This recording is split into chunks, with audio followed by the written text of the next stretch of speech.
امبارح قبل ما انام افتكرت افكر في حاجة. هو احنا عايشين ليه؟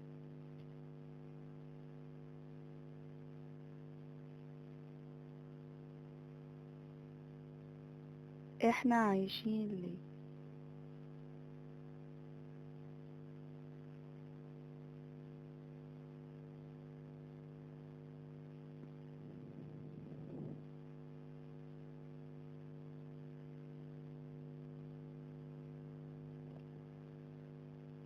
تنظيف البيت والترويق والتنظيم ده سهل مش صعب، عادي. المكان يبقى نظيف ولا ناكل كويس، وارد نقدر نحقق ده.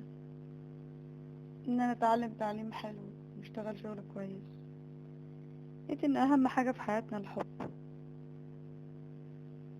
ربنا خلقنا عشان نحب، ولا ايه لازمتنا لو بقينا آلات؟ احنا بنتعامل مع نفسنا على اننا بمشاعرنا زراير، ندوس كده تشتغل، تدوس كده تطفي. احنا مش زراير،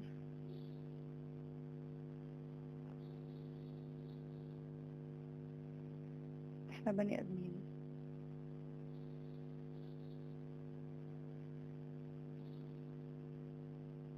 احنا بشر ومن حقنا الحياة،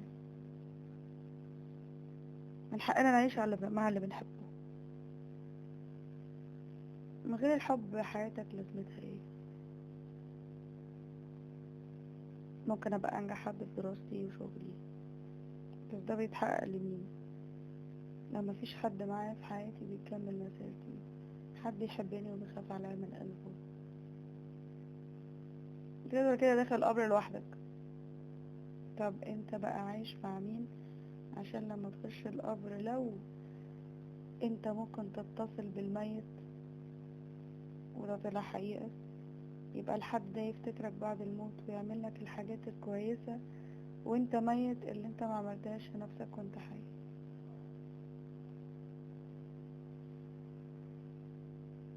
احنا عايشين عشان نحب ونتحب، ده اهم سبب لحياتنا.